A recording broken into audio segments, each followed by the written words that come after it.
I've been watching Yellowstone. He says like his campaign slogan, "I'm the opposite of progression." He's like, I'm not saying I'm stopping progress, because progress is when you help others grow and yourself grow. He's like, it's not progress whenever only you grow. You're restricting others. It's like, that's not progress. You may be like becoming this thing, but you're more like a weed or like a vine rather than like a crop or like a flourishing thing that like actually provides for others. What's up? Thanks for joining me today. Yeah. Bro, I'm so Thanks excited. for having me. Absolutely, man.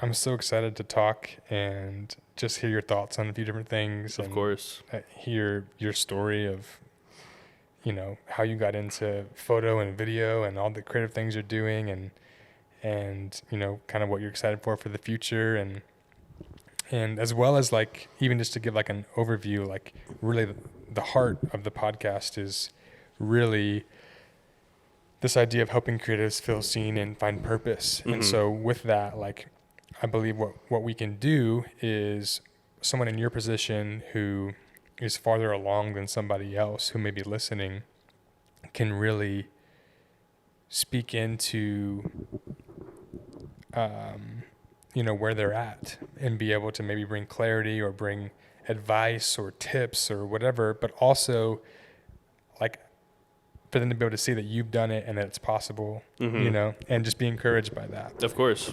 And so anyways, that's, really, and then also like the rhythm side of things of like, man, what are the things that we do to stay healthy, to make sure that like creative work can be so all over the place, and it can be hard to find like rhythms and a routine and habits. And like, there's also burnout, which is so real. That's become way more abundant since like, again, I hate talking about, but like COVID stuff. So it's like, because you're just doing it all the time and you're like, okay, do I still like this?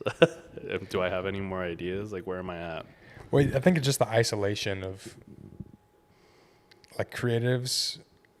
I don't know what it is, but there seems to be like most creative personalities have this like withdrawal personality naturally.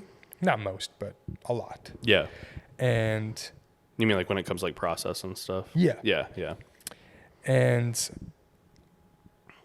But that's so counter like what we actually need, which is like the community side of it and like other people's feedback and encouragement. And that doesn't maybe mean that we're supposed to share like the day of a new idea or the day of whatever, because we're still need to process if it's something we even want to, process even more. But still like in that creative process, like there has to be feedback. Like it can't just be a silo. Yeah. And that's where community comes in, Yeah. Yeah. But it's just so, I think COVID just really like made it even easier to withdraw. Yeah. I think like I tell a lot of like newer photographers about it, like because they always ask like how I grew and stuff.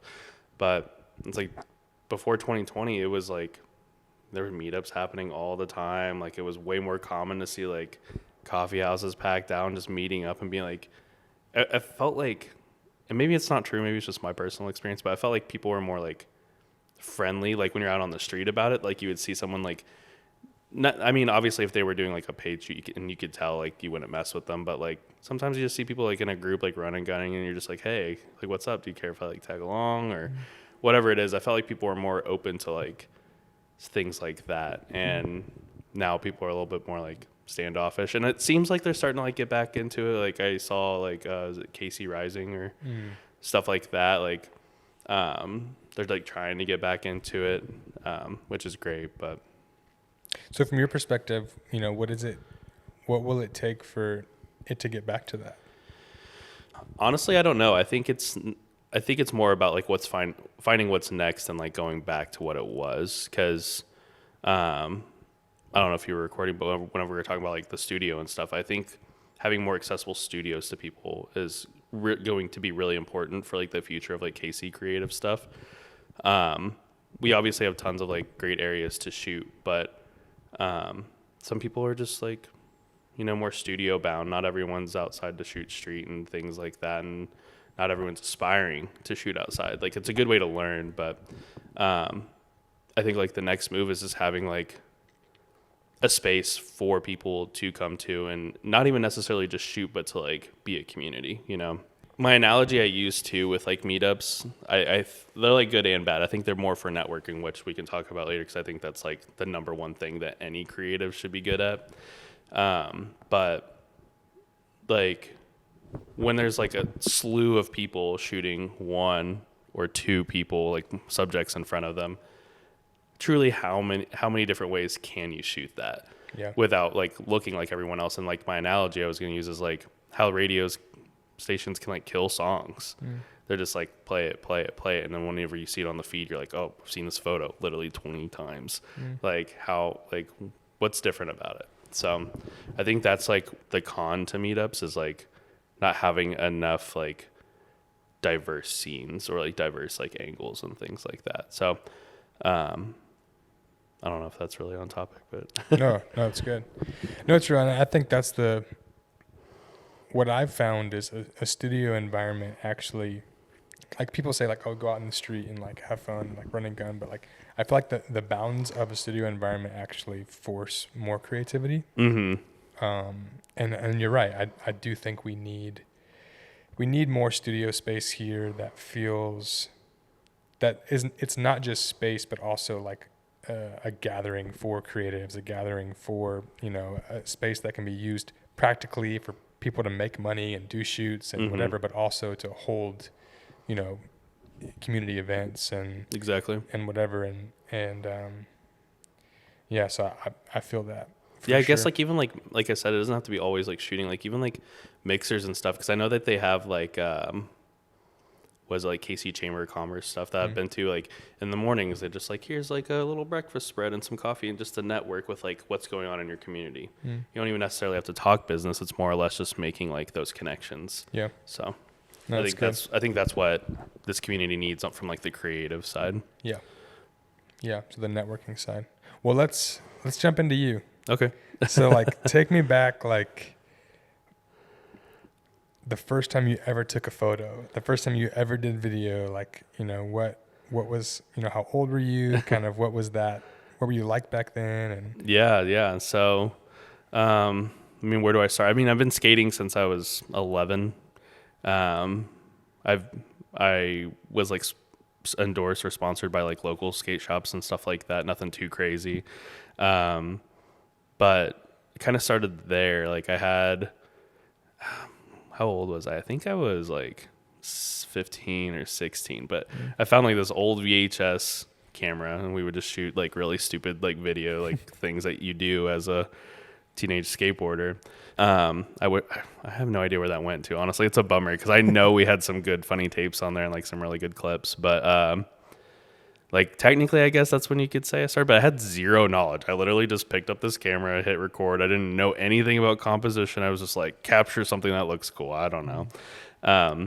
But then I got a GoPro and started messing with that, and it was just kind of like off and on with video stuff because I really didn't care that much about video. We were just doing it because we wanted to make a skate video to get sponsored and be like this cool skateboarder guy and whatever. But I've graduated, years have passed. I like bartended for a while, and then I still skateboarded throughout all of this. And then one day, my buddy that went to film, or that was going to film school, or like MSU for like the film program, was like, "Hey, you should check out like this Canon 60D. It's like what I shoot like my short films on and stuff like that."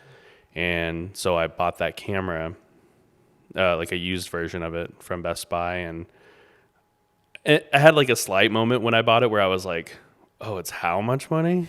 Okay, maybe I need to like actually take this kind of seriously. I was like, so I'll actually try a little bit. And so I started like messing with it and still shooting skate videos. And then unfortunately I had to move to, I shouldn't say unfortunately.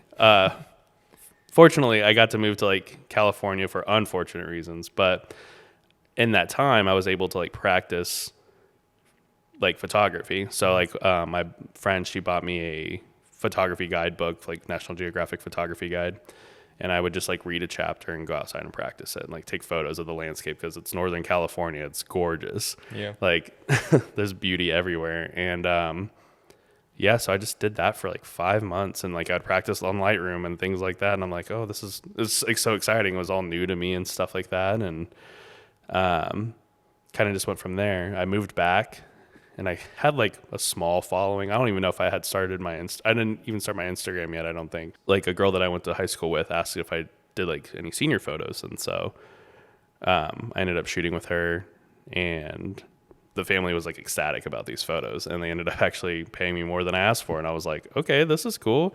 Obviously like income from like a creative service is like any creative's dream. So I kept just kind of going from there, shooting like seniors and couples photos, engagement, weddings, etc. And kind of just snowballed to where I am now. There's obviously a lot has happened, and it seems like so long ago, but it really wasn't. It's I would say I became like a professional photographer in 2017, so a little over 6 years is like when I actually, and then I've been full-time freelance now for 3 years. Like, what was kind of the jump, the jump from like, from maybe working a job or whatever and still doing freelance on the side to full-time freelance? Like, what was kind of like going on in your head? How were you able to justify, maybe it's practical, maybe it's, mindset, whatever, but like how were you able to justify that jump?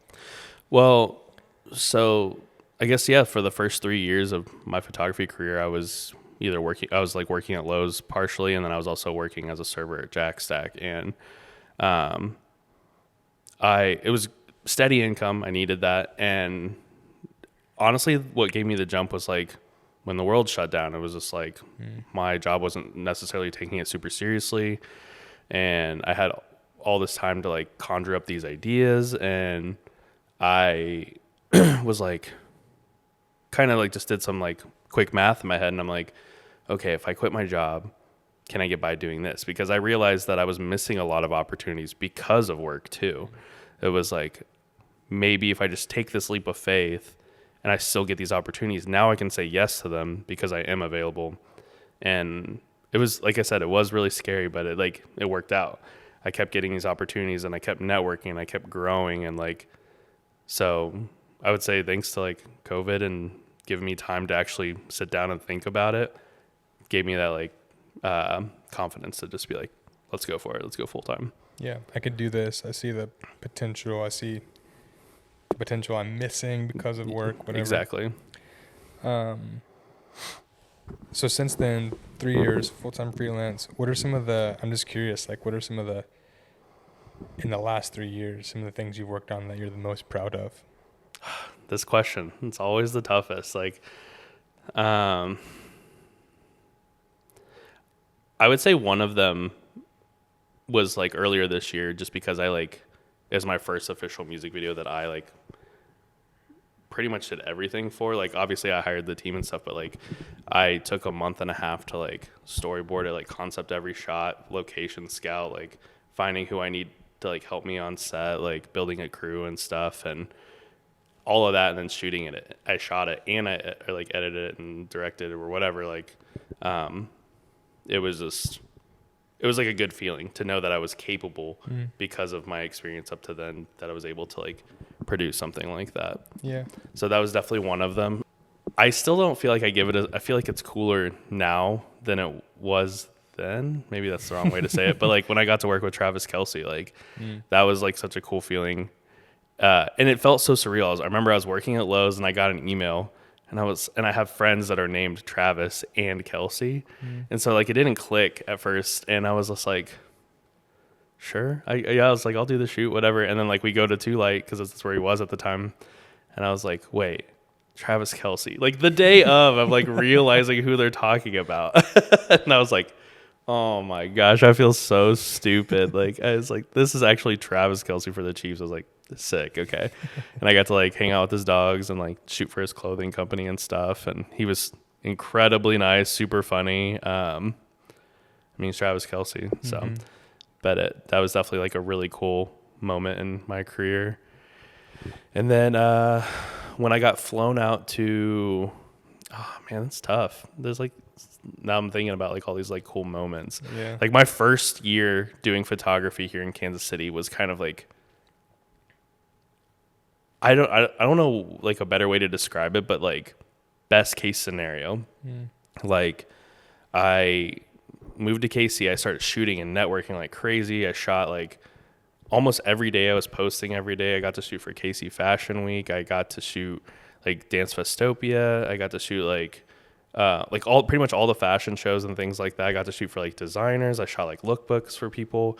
I got flown out to shoot for New York Fashion Week. It was just like the craziest first, like it was technically my second year of photography to like be doing all of this. Yeah. I was like, what the heck? And even people were like, oh, you must have been shooting for like what? Like since high school? I'm like, no.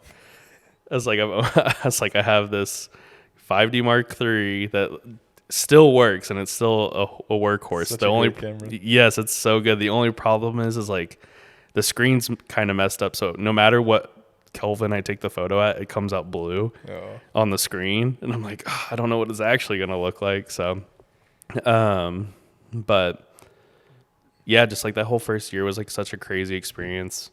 But then getting flown out to LA to be like a stills slash like I guess creative director on like a cologne shoot was kind of crazy to think about. It's like I get to come out to LA and like I got to like find the car and like find spots, and it was just such a cool experience, honestly. Like I just like love being a creative on it. It's such a cool thing, and yeah, I don't know. Those are like the first ones that come to my mind. No, that's awesome. So, you know, like hearing you reminisce is awesome.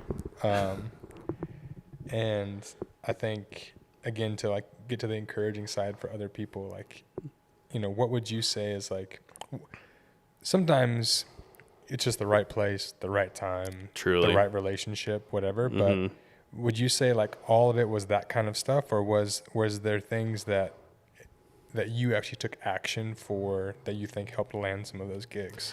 I think it was a mixture of both for sure. Cause like, I truly still believe to this day, like a lot of it is just like luck, but maybe it's not. Maybe I'm just looking at it from like a different perspective. But,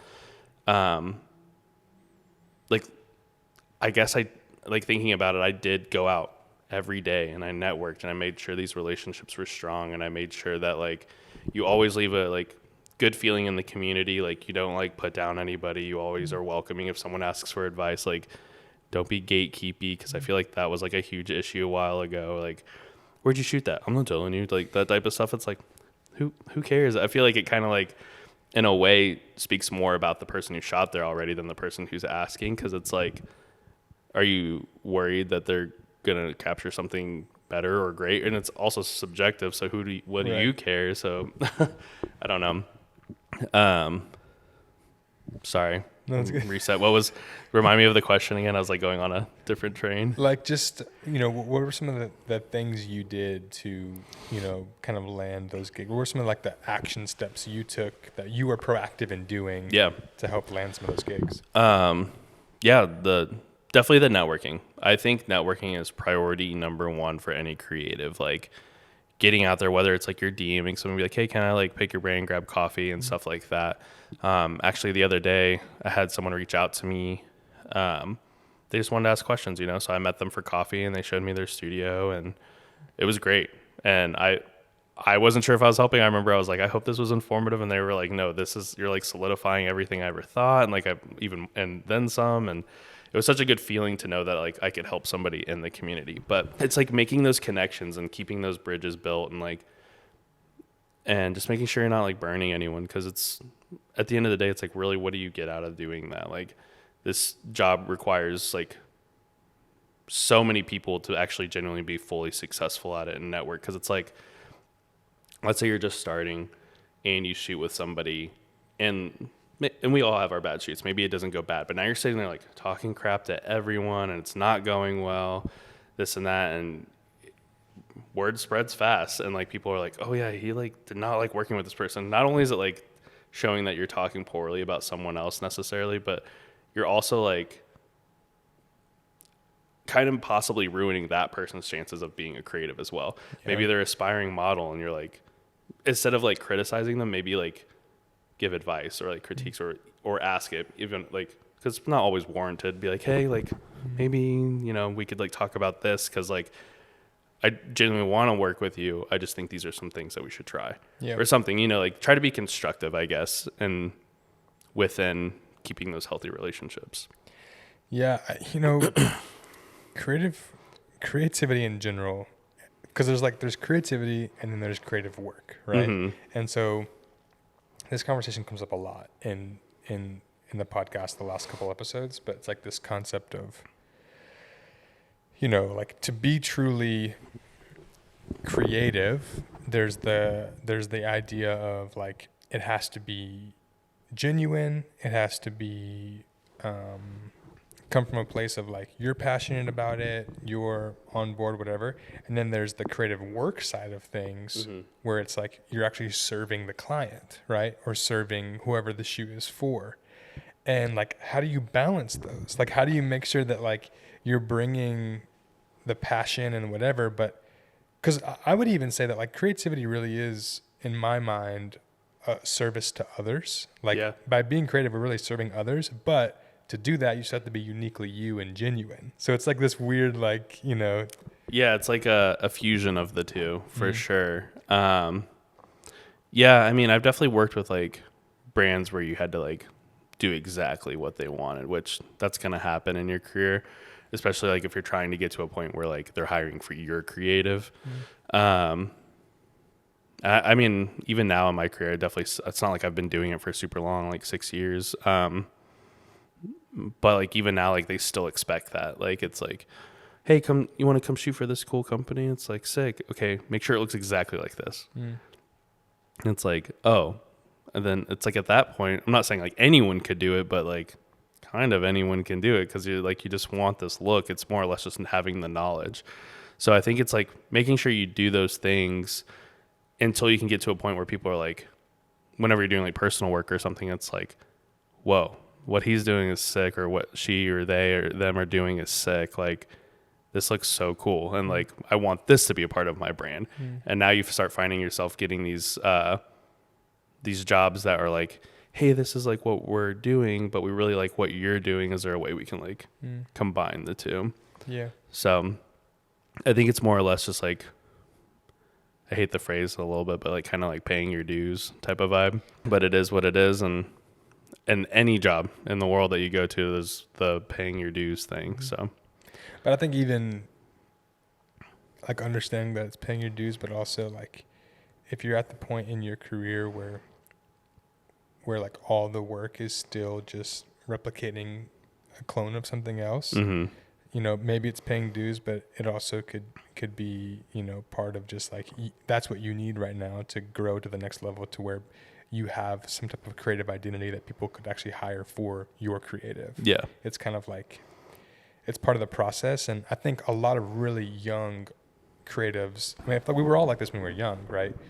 It's like, I only want work that, people to hire me for me. It's like, that's amazing. Like, I mean, as you should, that's like a good mindset for sure. yeah, like it will come. Yeah. Right. But at first, like, it's okay to truly just serve somebody else, and that mindset of just serving them and what their vision is and what they're wanting to do, and you just being a vessel for their vision is, I really think, the greatest thing you can do to grow yourself, so that you can eventually have a creative identity in your own. Because all those things, all those opportunities actually help shape who you are. Exactly. And what your work will look like in the future and all those things. And there's always something to learn too, whether it's your style or not. Like, you're learning how things work on set, like on a bigger set. It's like, say you get this big job, but they want you to shoot it this way. It's like, well, have you worked where you have a full team and you actually have crafty table? That's so sick. People are like giving you food all day to do this shoot. That was like so cool. Whenever I was on, I was like, this is legit. There's food here.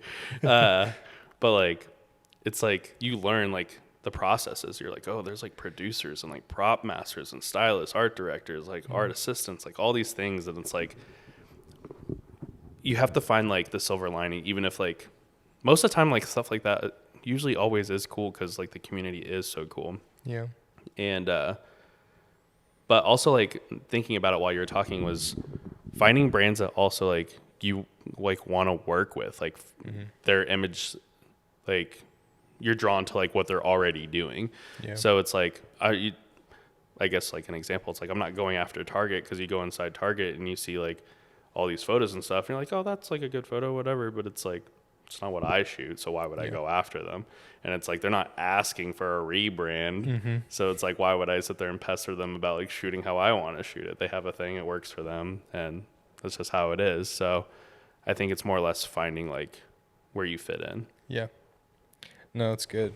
Well, I'm curious, like, just to hear you talk about networking, like, what have you seen be like the biggest like pros in your career, and maybe some tips on how creative specifically can leverage networking in a genuine way, like relationally, but also like seeing, you know, practical things they can do to actually like leverage it to grow them in their career.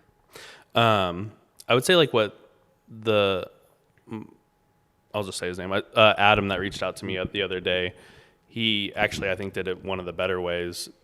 Is like he just DM'd me because actually we met genuinely. I was out on a walk with my friend Matt, and he walked by, and he already knew Matt, and he was like, "Hey, what's up? I'm Adam. Who are you?" I was like, "Kelby's like Kelby Reck?" And I was like, "Yeah." And he's like, "Dude, can I like pick your brain?" And he like DM'd me, and we like set up a date and stuff like that, and just things like that.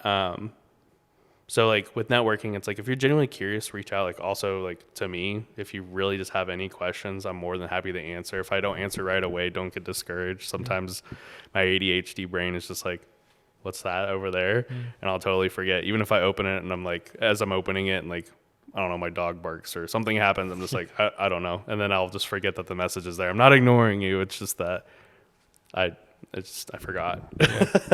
No, that's real. But anyways, yeah, like always ask or ask questions if you genuinely have them. Don't feel like you're a nuisance or you're a newbie or whatever it is. I hate to tell someone how to feel, but it's like, this is my genuine invitation of if you have a question, ask me seriously. Because I think that's how you build community, is like helping others build up. Because at the end of the day, it's like, let's say I do help someone like significantly and they grow and they grow and they get to like a level higher than me. It's like I genuinely help this person, and as long as that person's also a good person, it's like they can also help build me up. It's like we should like climb the ladder together rather than like, let me get all this information from this person and just like leave you down there type of thing. So I think asking questions, grabbing coffee, going on photo walks, which are coming back around because Matt and Alex and all of them are doing them, which is great. Just things like that. Yeah. And it's just making genuine connections. So how did, you know, a lot of those things in those, you know, projects you got in your first year, how did a lot of those come about? Like, were most of them just relationship, like friend of a friend, or like relationships you had prior to going full time? Like how did a lot of that, like even the fashion shows and then the New York fashion show, and like how did all that come about? I think it was just like kind of a snowball effect, because I remember I went to an H Collective meetup at Monarch, and I met a lot of new people in the community. I think that was the first time I met Drew when he was still in town, and we just took obviously like a lot of photos and just networked and kind of went from there. And I really started to notice that I liked shooting fashion and like these like kind of like editorial looks. And I'm trying to remember if I like applied for it or if I like knew somebody else that had also been doing it, but like KC Fashion Week. And somehow I really can't remember right now, but like I got into it and like, hey, do you want to shoot this season as one of the photographers? I was like, sure. And then they like gave me like not requirements, what's the word I'm looking for, like expectations of like how many photos, like turnaround times and stuff like that. And it was crazy. Like it was so cool to be able to like experience that and like see all these people in the community. And like I had no idea like what type of fashion scene was here at the time. And I made a lot of connections that way. Like I met my friend Kelsey. She was working at the Pitch as like a copyright, like I believe a copyright. Sorry if I got that wrong, Kelsey. But she was working at the Pitch, and she's crazy networked and like such a kind human. And I got to like hang out with her and then start doing shoots for like the Pitch. And then I met her partner Travis, and like he taught me all about film. And it was just like this perfect storm of like just networking and meeting the right people. And it's like, I know I sound repetitive right now, but like it was just like me just being genuine and being wholeheartedly curious about these people, their lives, and like how they do things and how I can grow with them. yeah, I just like I shot that fashion show, and then they're like, "Oh, have you heard of like West 18th fashion show?" And I was like, "No, like what is that?" And they're like, "Oh, they've been doing it for this long. You should try to shoot it. We'll pair you up with whoever." And I did it, and like again, the like photos caught their eye, and they're like, "I've never seen people shoot fashion like this here in KC and stuff like that." And I kept going, and then this designer from Texas got asked to show in New York Fashion Week. He's like, "Hey, I saw your stuff from like a friend of a friend. Love it. Would you want to like capture my brand in New York?" And I was like, "Yeah, Yes. for sure." And then that same year, actually, I shot with Mandy Lee, who's the vocalist for Mr. Wives, and she's from Queens, and it was kind of crazy because it was just like a one-off thing. I remember I was sitting on the couch at my apartment in Lenexa, and I like posted on my story. I was like, what a dream it'd be to shoot with like Mandy Lee, because I saw this really cool photo of her on stage. She like messaged me back immediately. She's like, I love your work. I would love to shoot with you. Next thing I know, I'm in New York shooting New York Fashion Week and then shooting with Mandy Lee. Like it was so surreal. I'm like, what is my life right now, you know? And it's just, she's a great human being, super nice. Unfortunately, I haven't seen her in a while. The last time I saw her when she played at the Truman. But she's killing it. They just released a new album. There's your plug. I don't know. Yeah, Mr. Wives awesome. Nosebleeds. But yeah, and then even with her partner, Maddie Vogel, I don't know if you know who that is. He takes photos for like Billie Eilish and a lot of other huge stars like that. And it did fall through, unfortunately, but he also reached out to me about possibly going on tour. And it's just like having those connections and those networks that like, Yeah. it feels good knowing that you're like in the loop too. And just like, again, genuine, be genuine. Yes. Don't like try to take advantage of people or anything like that. Just be you, let your work speak for itself, and then help others, you know? Yeah. No, that's so profound. I think the big thing, especially like with you, is I feel like anybody could look at your work and be like, there's something different about this. Like it's different, like in a really good way. Mm-hmm. Like I would say, like, if no one ever met you in person, I guess this is actually our first time meeting in person. Yeah. Your work speaks for itself before anyone ever like meets you in person.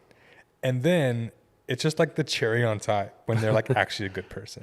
You know what I mean? Like that's sorry, not to cut you off. I was like, that's my favorite thing about meeting like celebrities. Like when I met Travis, I was like, I've definitely had experiences where they're like kind of divish and they're mean and blah, blah, blah. But then they end up being so cool. I'm like, this is awesome. it just makes it that much better, you know? Yeah. And it kind of just, for me, what it does is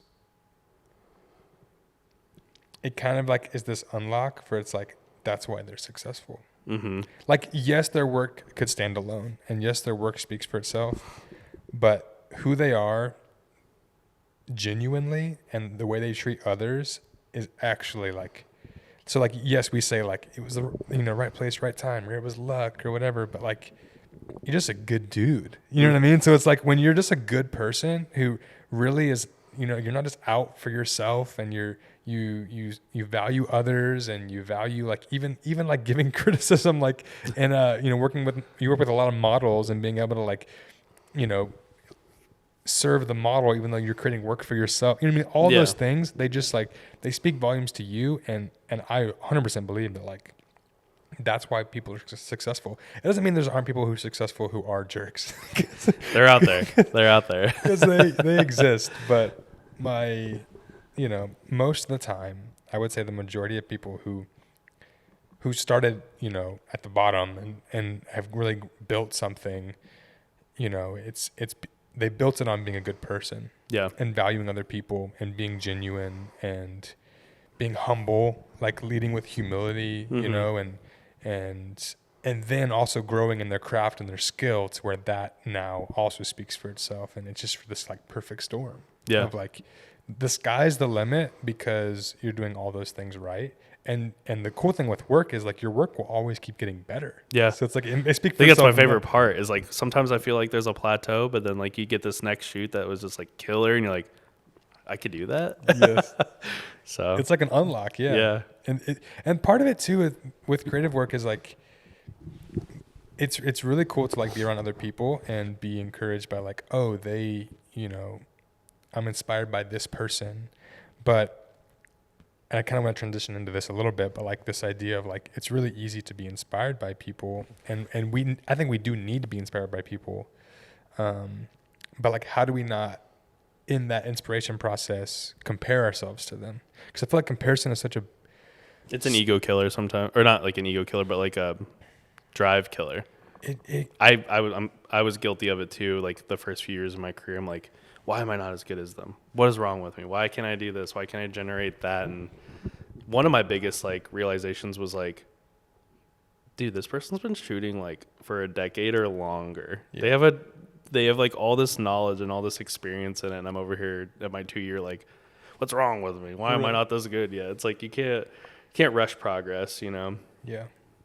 Sorry, I didn't mean to cut you off. No, that's spot on. I think that's, you know, I'd love to hang out there for a bit because I think a lot of people don't start or don't put their stuff out there because they're just not, you know, proud of it, or they're not, you know, they don't feel like it's as good as others or whatever. And, you know, everybody's seeing the stuff people are putting on Instagram, and someone could look at Kelby's Instagram page and be like, what the freak? Like, Yeah. this guy's stuff is insane. Like, he's working on all these cool projects and he's doing whatever, and I'm just like, you know, like I haven't gotten any of this or whatever. And it's like, how do you fight that? You know, like, how do you?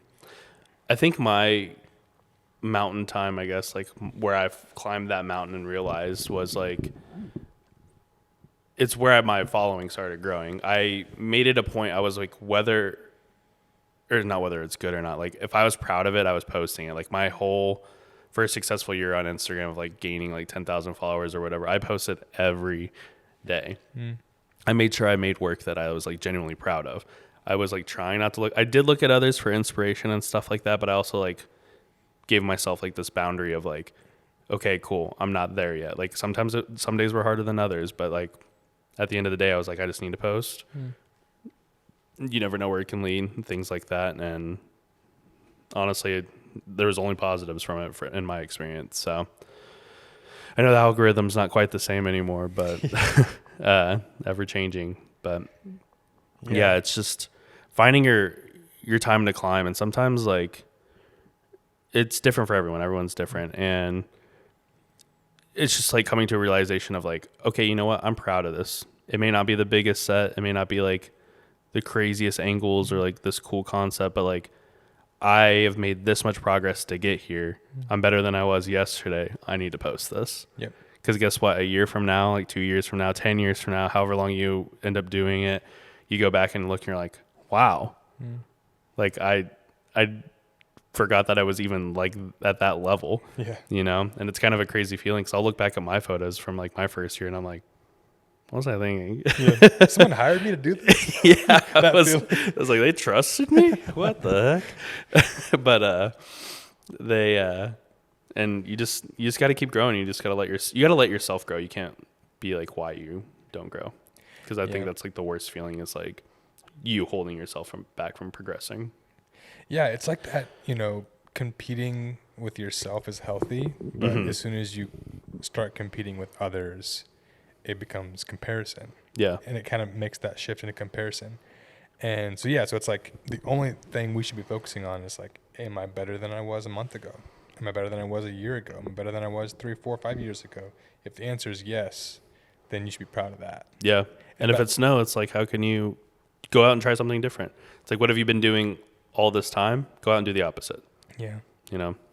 Yeah, it's so real. So many people deal with that. Even so, the episode that actually comes out today is with a good friend named Josh, and he was really vulnerable about just like super recently dealing with this comparison on social media and like how it limited, you know, what he was, his creativity, and like he's so talented, but just like it's almost like we get in our own ways.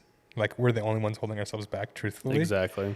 And he just shared this kind of like his unlock recently was just like, man, similar to what you said, if I was the only one left on earth, would I make this work because I'm proud of it, because I want to make it, because I like it, because and not for other people's approval or what people are going to think about it or whatever. And when you start to create that way, I think that's, you know, that's when the comparison starts to fall off. Yeah. You know? I agree. Yeah. And like, from one of my favorite bands, actually, like a lyric is, my only enemy is me. And I think that's like such a real thing when it comes to self-progression. Cause like the only person that can really hold you back at the end of the day from progressing, and it may not feel like the way you want to go at first, but like maybe you need to go that way in this time, but is like yourself, you know. It's like with anything, with like losing weight, working out, or eating healthy, or like going somewhere. It's like, what's stopping you? It sounds like it's you. Sometimes it's money, but actually a lot of times it's money. But like at the end of the day, it's like if you really want it, you can get it. Yeah. It's that's like another conversation. I was gonna say, like, I definitely don't have like the most uniform I'm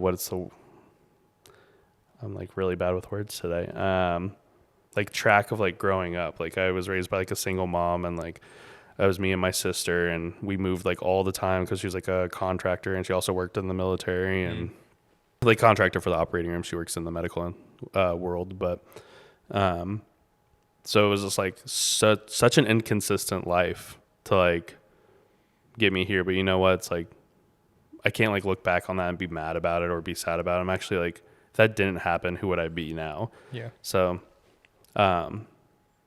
it's like, don't think about the past too much, just keep moving forward. Yeah. This episode should be called Progress. It's perfect. Keep moving forward. Yes. Well, let's talk about the future then. Heard. What are you excited about? Like, you know, the last 5-6 years, you've gotten to do some really cool stuff. Like stuff that a lot of people would be, you know, stoked about. Yeah.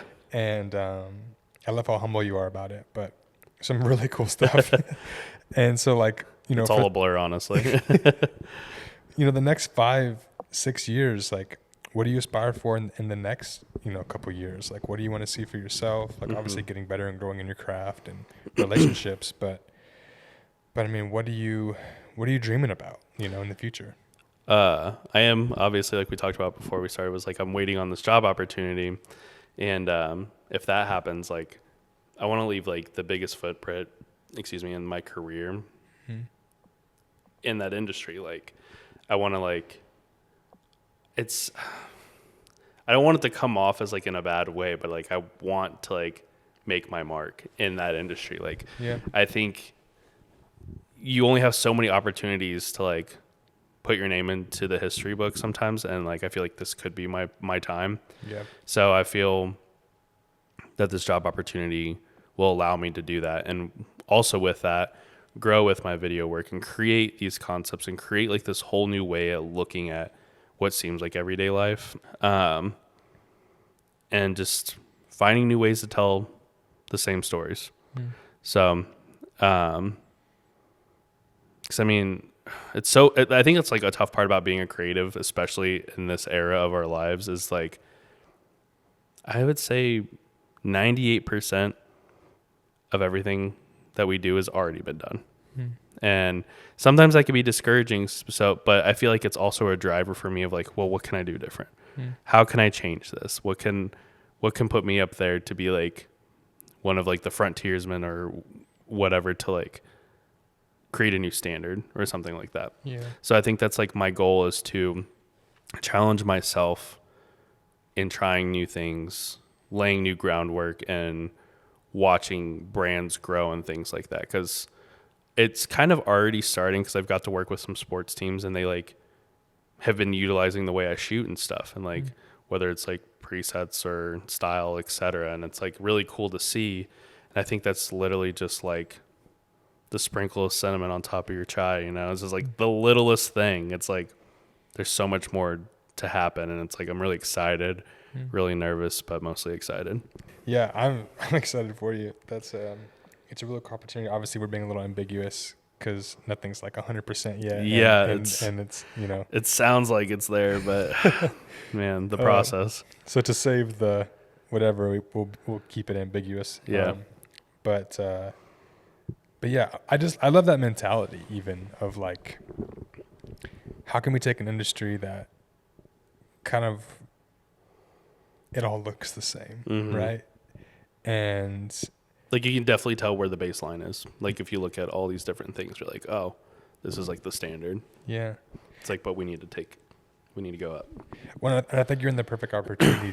You're in the perfect position to do that, just with the diversity of the work that you've done, and even a little bit of your focus in working with models and more editorial, and but like even your editorial work, it's not like normal editorial work. You know what I mean? So it's like you have such a unique look and perspective, and so I mean, whatever the industry, but especially this one, like I totally see it could be huge for you.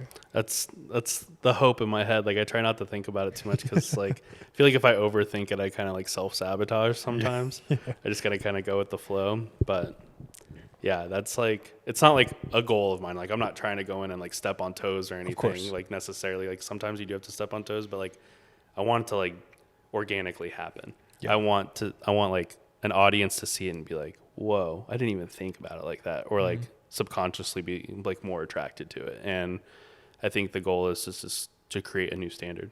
And you know what, like to go back on like feeling discouraged and stuff, I want somebody to come in and then do better than me. Like I think as humans, that's what we should want, to progressively get better, to do better for others.